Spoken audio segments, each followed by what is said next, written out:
This is SaaS Therapy.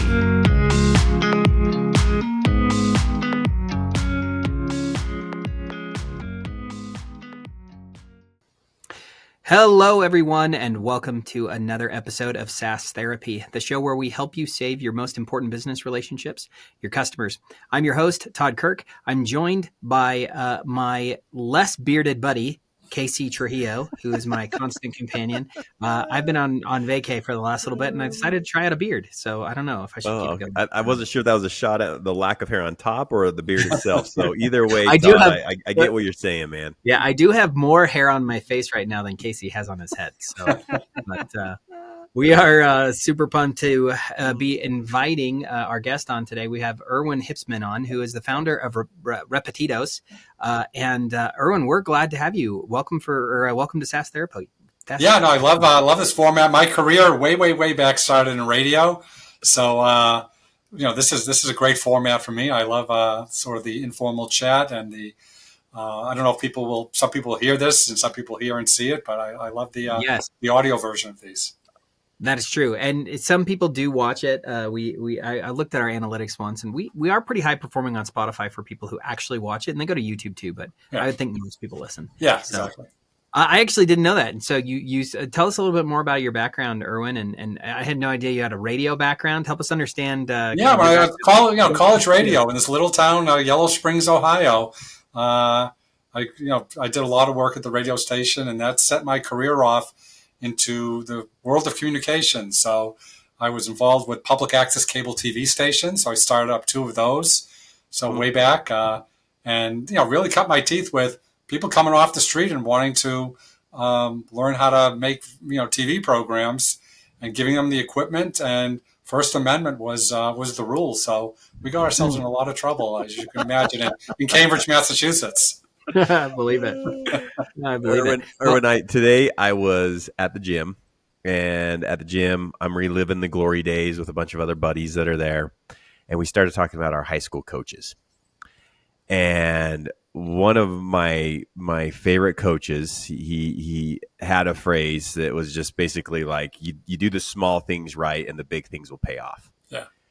And we just talked about how today we lose track of maybe the small and simple things that can lead to great things. And Irwin, I hope I'm not doing you any disservice by introducing you this way, but I think the topic you're going to present to us today might seem so simple to people, but it's something that it sounds like more than half of us are not doing a good job with. So Irwin, lay the context down of what you do, why you're an expert, and help people understand the topic of what we really want to dive into. Yeah, so fast forward from public access cable TV stations to being a customer marketer at different B2B SaaS companies. My entire career is in B2B SaaS. And what I found working, when I left that world, decided to go out on my own, and I said, well, what can I do? What's my passion? And what I thought about was that all of the places I ever worked at had a really bad customer contact database to begin with when I got there. And I would spend the first 6 months cleaning it up. And I am talking the basics, and sort of almost embarrassing. If I was a CEO of a company and I talked to my staff and said, tell me about the health of the database, I would ask, well, do we know who is still employed by our customer? Every time I ask this question and do the data or work with a client, 20% of their database is no longer working for the company they think they're working for. So, because 20% of the people leave their jobs every year. Now, whether they get laid off or leave on their own, doesn't matter, but 20% are gone.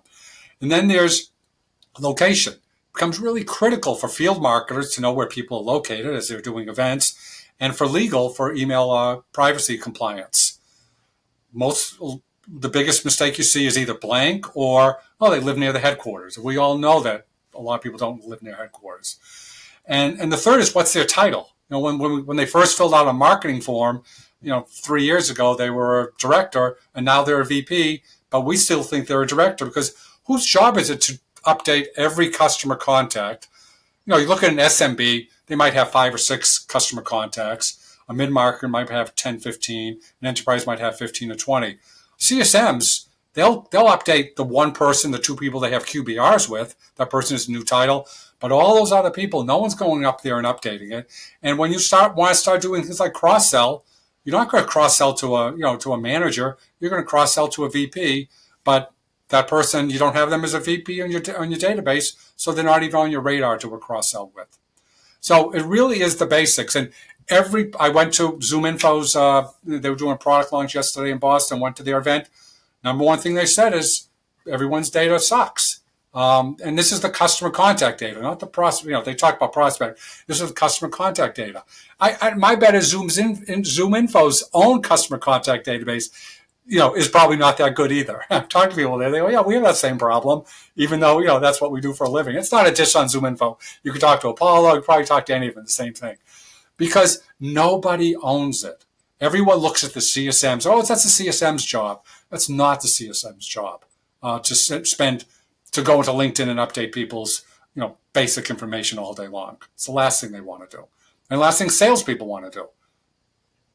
Well, and I think that's at least for me as we started this conversation that stuck out. I noticed that one of the questions you asked, and because your company recently did a report to understand and look at the health, I guess, of customer contact databases, and it seemed like the number one response was everybody thought it was customer success, but there's a big portion of people who said everybody or nobody. Right. Which I think is a really good indicator there. But one of the things that I think, so when you say like updating the customer contact database, is it literally is the basics basically someone is manually updating a record in the CRM system or the CSP, or is there something better to do? Because sure. Why is it that everybody's doing so bad? I guess does your report get into that?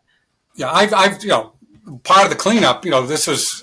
Part of the cleanup I would do is manually, and I would take, a subset. Okay, let me get our top customers, the economic buyers. Let me find 200 people, and let me literally go into LinkedIn and see, does this person still work at the company? Where do they live, and what's their title? And when you do the math, it's $4 to $5 per name, because you have to take that, then you have to copy it, put it into either an Excel spreadsheet to do a bulk upload, or manually go into the CRM and update it. So it just doesn't scale. When you've got you have 1,000 customers, that's easily 10, 20, 30,000 customer contacts. Doesn't scale. So there are data processors out there that will do that. It's the Wild West. Some of them are LinkedIn scrapers. And you have to do everything yourself, and you have to be really careful because LinkedIn will shut you down if you scrape a little too heavily. Some of them are SOC 2, and the other extreme is some of them are SOC 2 compliant, and they've got and they understand that, they know how to do that, and basically the process is you would send working with me, you send me the database first. I look at it and say, okay, let's look at it and see what insights can I get from it. It's like, a third of the people you don't have locations for. 25 people, you've got their first name as their email address. 50 people, you have doctor as their first name. Crazy stuff, So that's just the eyeballing it to start giving them some insights as to, okay, we're going to clean it up, but here are the lessons that we've learned. Here are the things that you should be putting into place so that 6 months from now, we're not back to where we were. And, how do you keep that, up to date? Then, the data processor will get that list. All you need is first name, last name, company. If you've got location, that's great. If you got title, that's great. And then, they'll send you back a spreadsheet that says, okay, you told us this person's in Florida. No, they're in Massachusetts. You told us they were a director. No, they're a VP. You told us they were at this company. No, they're at that company. So they'll update all of that for you. And then you can, drop that into, update, do a bulk upload into your CRM. And you're talking pennies per name to do that as opposed to, manually doing that. So that's how I get my data up to where it needs to be. Long-term strategy, is it having someone assigned to this? So if I'm a CSM and there's a QBR and 4 new people come on, usually the CSM person leaves the call with, hey, I need to do these follow-up action items, and they're not recording the 3 new people that were on the phone call. They probably didn't even research who they were. Right. how do I then do that? Is it designating someone at the organization to then keep that healthy, or is there some tools out there that can Yeah. grab that and put that into the CRM or the database that you're using? What's your take on that? Yeah. So go back to the report. So the average score of the people, 100 B2B companies filled out the survey, and at the end of it, they got a score that assessed the health of their customer contact database on 20 different questions, weighted questions. And the average score was 47%. So failing grade, if you were in high school, parent-teacher conference time. And there were two things that had the greatest impact on the score. If you did these two things alone, you'll probably increase your score from 47 to 60%. The first is obvious. The second is not obvious. The first one, the obvious one, is those companies that had a mature segmentation did better than everyone else. And because if you've got mature segmentation, you've done some thinking about, different personas. And the two segmentations we talked about were, one was title segmentation. A lot of people had title segmentation. That's relatively easy. You can have ChatGPT do that for you. Directors versus VPs versus C-level people. The second one was their relationship to your product. So a C-level person, may have no relationship at all. I mean, they're in your contact database. They never log in. They're not the economic buyer because it's a big enterprise. You're not going to send them a product update from a segmentation perspective. But who are the admins? Who are the heavy users, the light users? Who's the economic buyer? Who's the influencer? Every company has to decide on their own what those titles are and segmentations. But only about 38% of people segment by the relationship that person has with the company. So more mature segmentation, including things like integration with product utilization. So if you have that helps a lot. So for example, if somebody has they got their username, password 3 years ago, they've never logged in and never opened up an email, why do we keep on sending them emails? And one thing that the report told us was that if you clean up your database, your open rates are going to increase by 10%. Because think about that 20% of the people that are no longer employed and who you're still emailing. So the easiest way to update your database is, forget A/B testing is really important. Subject lines are really important. Time of day is really important. I get all that. But cleaning up the database will have a quicker impact on the open rates of your customer communications, not prospect communications. So back to the two things that are impactful. The second one is not so obvious, and it really goes to your question, Casey, which is if a company has a group that meets on a regular basis, weekly, monthly, quarterly, almost doesn't matter. It's cross-functional, and their job is to think about customer communications. They'll do things like, well, let's create an inventory of all the customer communications we have because we don't even know who's sending out the one-to-many, not the one-to-ones. And what are their open rates? And can we combine some? And, how's it being sent? How does it get sent out? Who hits send? Who writes it? Because a lot of people in organizations send out one-to-many communications. Can we define data quality? What is our goal? Going back to those 3 data points and the segmentation. If somebody is the key business contact, that should be 98% correct. I mean, that's the person we're going to call for renewal time. If that person is an admin, probably 95% correct.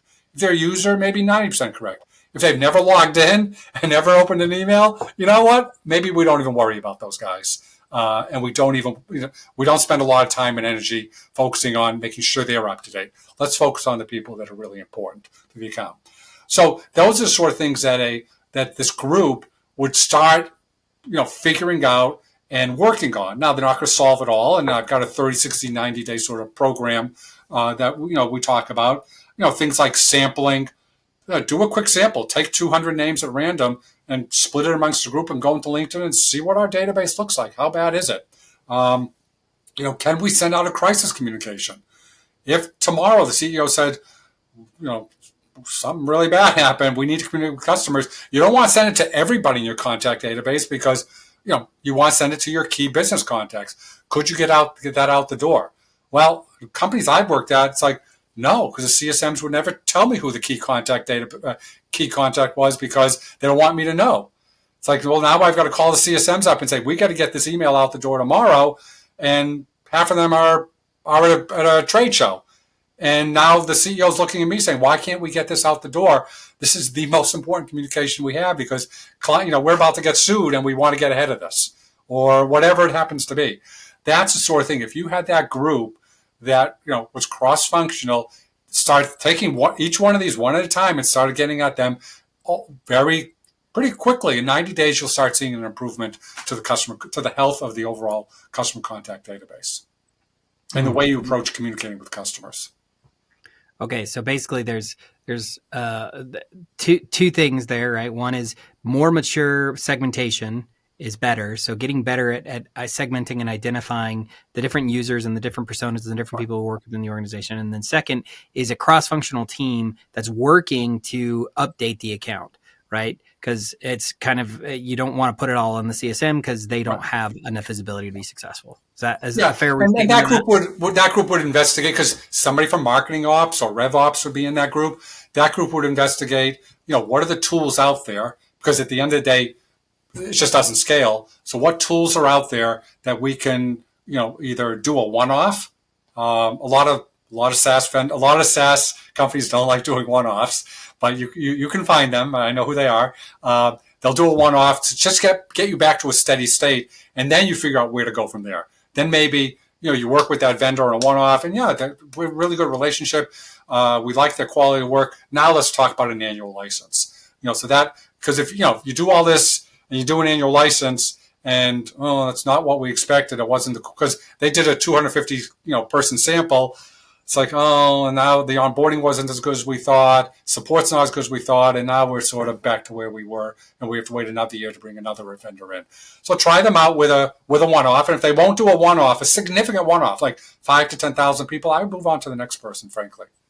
I know SaaS people don't want to hear that. But in this case, it actually does. A lot of things don't lend themselves to a one-off in the SaaS world. This is one of those things that actually does.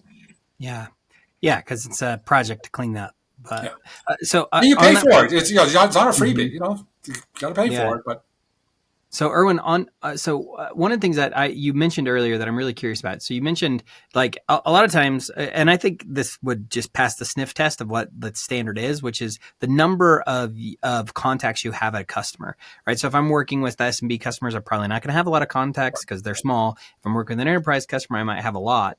A lot of CSMs out there would probably say, well, I want more and more contacts. The more contacts I have, the better, because then if somebody's unresponsive, then I can reach out to someone else and find out that information.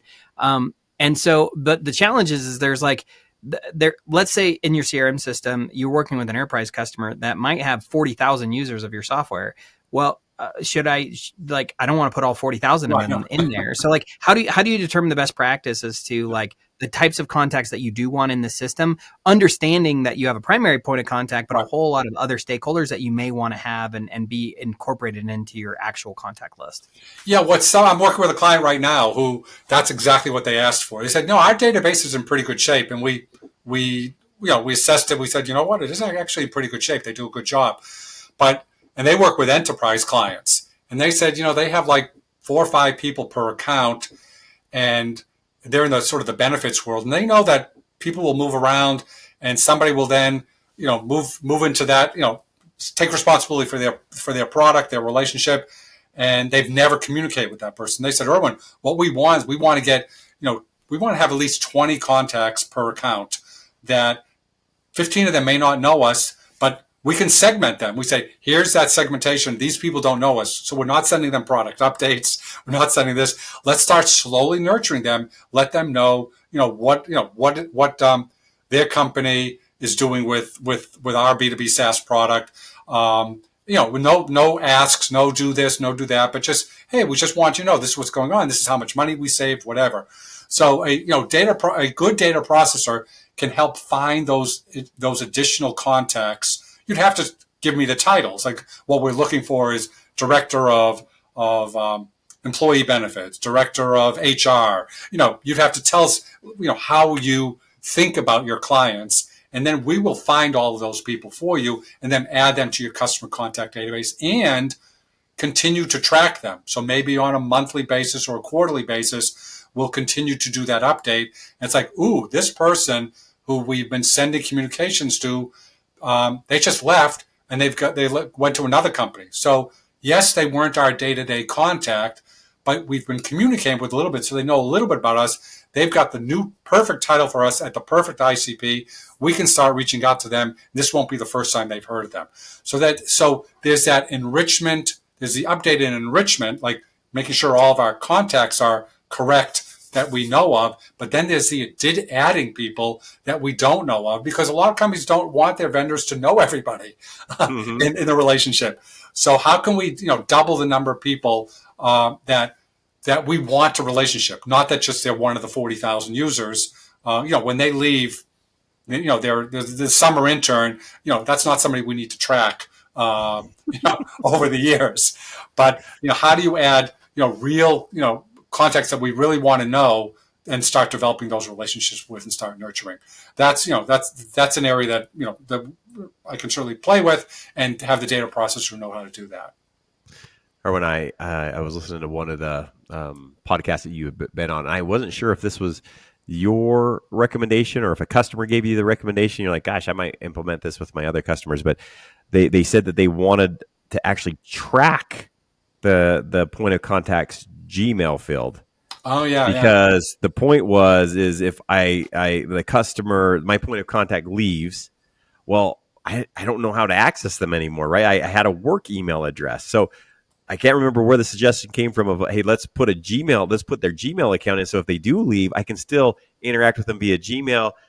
They liked us before. Why wouldn't they put us in the next spot? I thought that was great. Is there other tips that you've learned that you've either come up with that you've learned from your customers of other tips or tricks that people should be thinking about to make sure that they keep good contacts with their people that could later result in additional revenue? Yeah. So on the B2B SaaS people are going to kill me when I say this. A lot of ebooks, they want your company email address. They don't want your Gmail address. I would argue, get their Gmail address, but keep it. A lot of companies, what they do is, when we have one field for email, when if they have a Gmail, when they become a client, we're going to put their client address in. Keep that Gmail address, because if 20% of people leave their employers every year, that means in 5 years, your entire database is going to recycle. And so, and if I went to a demand gen or a marketing ops person said, we need 2 fields for email, they go, no, we only need 1 field. But let me explain to you why. 20% of these people are going to leave now, and people don't change their Gmail address. This is the way, if they are the right person to repeat, to nurture to become a repeat customer. And everyone knows in the B2B SaaS world, 20, 30% of your business is repeat customers. And so you want their home email address, and also you want their LinkedIn profile. Very, very few companies keep the LinkedIn profile. That's another tip. Keep the LinkedIn profile URL of that person. Again, doesn't change. Very few people change their profile.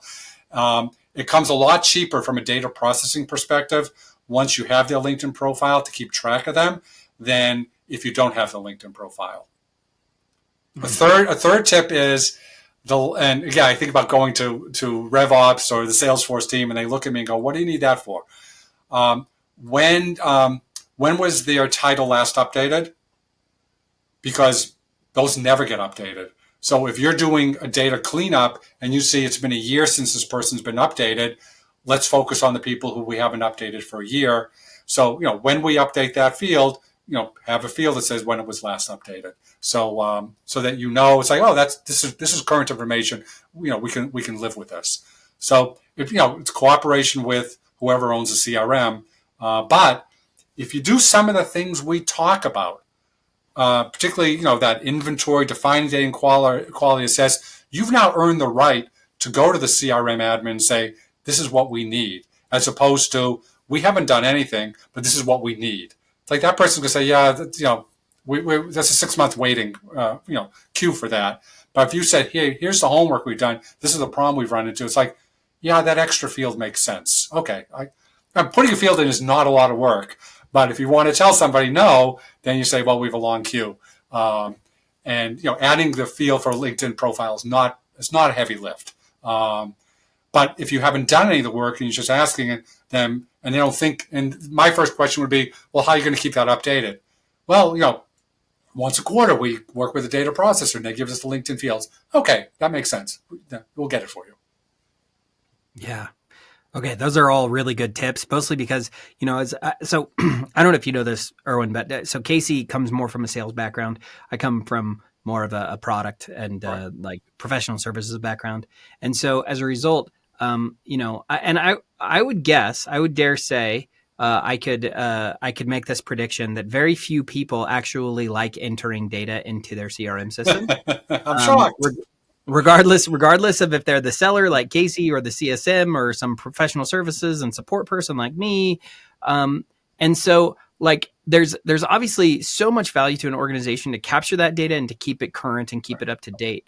But there's a little bit of a gap that I would say, in the sense that like it's kind of miserable to go and update all your records all the time as a customer facing professional, even though it's like it's a must do. It's kind of this like perceived as this necessary evil. Do you have any advice to someone in the trenches who would say, well, yeah, I see why it's valuable to the organization, but I don't know how it's helping me in my job, in my role. How do you Yeah, help? Do you help the people who have to actually like do this on a regular basis feel better about doing it? yeah, I would say, I mean, from an operational perspective, I would say when you learn something, update it. So, looking at a list of, if you're a CSM with 20 accounts and each account has 30 people, you've got 800 people, you're not going to go into LinkedIn. But you talk to someone and they, just say, oh, I'm moving from, Boston to LA. Go in there and update. So it makes it easier. But I think we're in the report, the last page of the report talks about who is impacted by poor customer contact data. And you look at it, sort of everybody in the organization. Legal is. We talked a little about email compliance. Field marketing is. Sales is clearly impacted by it. There are CSMs are impacted by it. I mean, a lot of people across the organization are impacted by the poor data. They might not even know it. Like legal probably doesn't know that location is probably the worst of the biggest offender of database quality. If they knew, they would be forcing the issue. I mean, legal has the clout to say, hey, this is a compliance issue. We can get sued. We've got to hire a data processor to update this. And it's sort of an insurance policy for the company. You can get a crisis communication out the door. You're not going to have legal compliance. You start thinking about cross-sell. Cross-sell is the one thing that B2B SaaS companies have not cracked the code on. And by cross-sell, I mean a new buying group.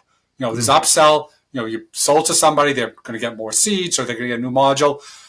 That's doable, and B2B SaaS companies have figured that out. The cross-sell motion is a very difficult motion for B2B SaaS companies to do, because you've got to find the new buying group, and it's more like a new logo than it is a renewal. And I've just never been at a company that, basically it's like account managers ask your contact who they should be reaching out to from other parts of the organization. Well, that's not your contact's job, is not to give you leads. Their job is, when you get the lead and the person wants to talk to somebody, hey, talk to this person. They used it. That's a legitimate, reasonable conversation ask to make of your customer. But to say, give me leads, that's not your customer's job. Or as you look at your report and gathering all this information intel, is there anything that surprised you? Anything that jumped off the report where you're like, didn't think that was going to be true? On the positive side, more companies could send out a crisis communication than I expected. Okay. So that was good news, because company I was at had a Wall Street Journal article basically saying we were the next. Remember Cambridge Analytica, that scandal? Yeah. We were the next Cambridge Analytica, front page Wall Street Journal article. So that's existential to an organization. And the company did get sold 6 months later. But we were able to communicate with customers very quickly, talk to them, et cetera, et cetera. So crisis communication was an area that companies did well at. The thing that shocked me was only 12% of companies had a formal alumni/repeat sales by former customer contact program. So, you're my buyer at XYZ company. You've gone over to another company that's an IC, because people stay in their industries. They don't move outside industry line. It's a ideal customer profile, and we're going to wait for them to call us up. That I found shocking. You spend all this time marketing people who are never going to buy, and your warmest leads, you're waiting for them to call you. Now, they will eventually buy, most of them, but if you could accelerate that by 6 months times 100 people, that's real revenue. Okay, so we've talked a lot about database and cleaning it up, but one of the things you mentioned, I know your background is in customer marketing, right? So how do I scale and digitally touch my customers and get them to do something more after they've purchased?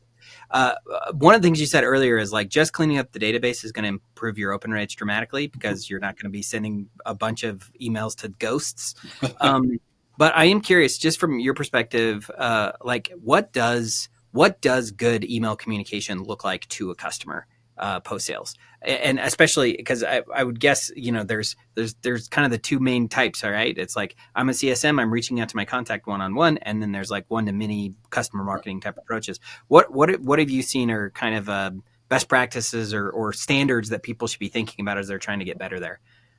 As far as open rates or as far as just what's in the communication itself? I'm open. I would love to know the answer to both of those, actually. Yeah.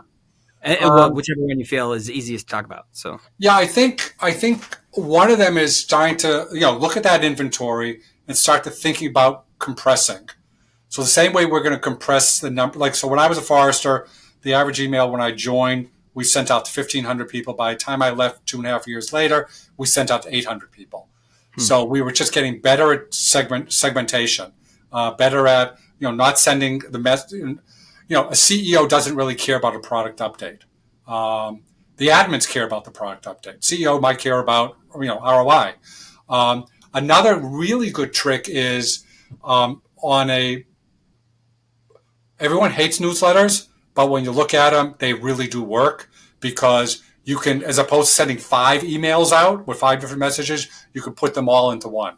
But what I would argue is that lead article should be different for the CEO versus the admin versus the user because they care about different things. And then everything below the fold can be the exact same. We have a webinar, we have an event in Boston, whatever it happens to be, or a new product update coming out in 6 months, whatever it is. But having that personalized, not personalized, but for example, like in the old days with newspapers, they had the Metro. So if you lived in the city of Boston, you got the City of Boston edition, which was a little bit different than the people in the suburbs. Yeah. But everything else was the same, but enough different that you felt like, oh, they're talking to me. So that would be a great tool when to do a newsletter and have it be have 3 or 4 different flavors of it. Irwin, I know you talk about this. You're passionate about this. Everybody's communicating to the customer. There might be 40 emails going out in a month to the same person, but nobody knows it. Talk to what you've experienced with that and any tips or tricks that you have in regards to that of, marketing sending something, the CS person sending something, product sending something, in-app messaging. We can really overwhelm the customer that we're working with. So what's your take on that, and give us your feedback? Yeah, on the emails, you certainly never want, you don't want to be governance, like reading everyone's one-to-one email, because that's not how, and you don't need to know when one-to-one emails are going out, but there's a little bit of air traffic control that would be helpful to have in place. So if, at the end of the day, I was the person who, all the one-to-many emails came through me, and then, I would work with an agency who actually hit the send button and all that. So, we would do some air traffic control, and that's where the segmentation comes in because, this is for admins, this is for C-level people. We could send them both the same day because the overlap is 1%. That's not bad. Where it got really tricky was in in-app messaging. I'm a huge fan of in-app messaging and found that, I've seen this many times that, if we do let's say an invite to a webinar, we get half of the registrants from in-app messaging. And in-app messaging, you can get a lot more targeted. You can say, only send this to anyone who's who's logged in the past 30 days. If they haven't logged in 30 days, don't show them this email. So you can get into utilization, not just into segmentation. But that's where we had very strict rules, and everything funneled through one group who would basically, do the timing of it and made sure that poor person, every time they log in, they're not seeing, the same message over and over again, or a different message over and over again, because it's the shiny, it's the new shiny object, and you didn't want to overuse it. So on that, we had much more strict governance. And me in customer marketing, I got shut off about half the time myself. It's like, no, Irwin, first of all, that is a marketing communication. People don't log into this app to get marketed to. If you want to market to them, send them an email. You don't use the in-app, because the in-app is around their experience, and it's very powerful because they're thinking about your product, but it can be abused very quickly. So we were much tighter on use of in-app messaging because they were touching the product at that point, and they had no choice. They have to see your message. Whereas email, they have a choice. Okay. Awesome. Okay, Irwin. So I want to do my best to try to summarize the conversation today if I can. So, we started with pretty much everybody's bad about keeping their database and their customer information current and good and great. And if you can make that step, awesome. Couple of ways to do that better. Look to data processors to make that easier and better. Get more mature about segmenting your customers, and get more people in the organization invested in taking ownership in the health of it. Then when it comes to actually communicating out to the customer, then you need to be smarter about how you send out messages. Ensure you're sending less messages via email, maybe even digesting, or figuring out additional ways to reach the customer beyond that. So those are some of the things that are my big takeaways. So thank you, by the way, for being on with us today. When we come and we bring on guests, we always love to have these conversations. They can go in all kinds of different directions. I would love one last question before we kind of move into ending this, and that is, can you think back in your career, what is kind of the biggest kind of horror story that you've seen that or maybe might give some people a little bit of PTSD if they've experienced it themselves. But what's one horror story that you can share with us, just to make sure that people can really drive some of these things? Yeah, I thought you were going in the other direction. Which one really good thing? So I got a few, but I'll give you my favorite. You can give both if you want.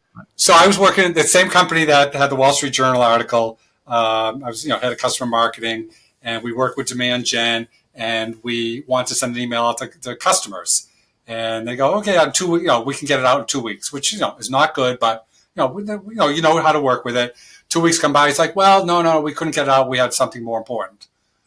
Okay, well, there's no need to send it out because we were inviting people to a webinar, and that happened already. So second time it happened, same thing. Yeah, it's in the queue, and then no, we didn't send it out. Something else more important. I went to my boss, VP of Customer Success. I said, "This is what's going on. She said, go buy your own email marketing system." So we purchased the email marketing system. It took 1 year for the demand gen people to realize that's what we were doing. When they did, they got furious at us, and we said, "We've been doing this for a year, and you never knew about it. We weren't going to tell you. And can we start? Can we get in the queue? Cancel the license. We'll put you in the queue." I mean, it was just amazing. Yeah, that's wild. Okay. All right, Irwin. Well, we always ask our audience, or we ask our guests one last question as they come on. This is SaaS Therapy. So if you could give one piece of homework to our audience today of something that they can do that would be actionable from this conversation, what would it be? Download my report, The State of B2B Customer Contact Databases. First of its kind. And you can go to repetitos.com/research. It's right there, or reach out to me on LinkedIn. I am the only Irwin Hipsman on the planet. Hey, that's good to know. That's a good claim to fame. A lot of Todd Kirks out there, I'm sure. There's at least 5. There's probably more. Awesome. Irwin, thank you for joining us today. Yeah.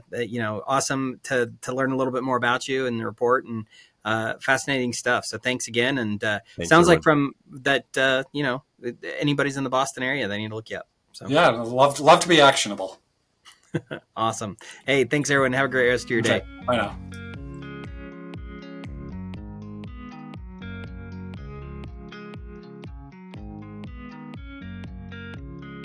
SaaS Therapy is brought to you by Brainstorm, the SaaS platform for SaaS adoption. Learn more at brainstorminc.com.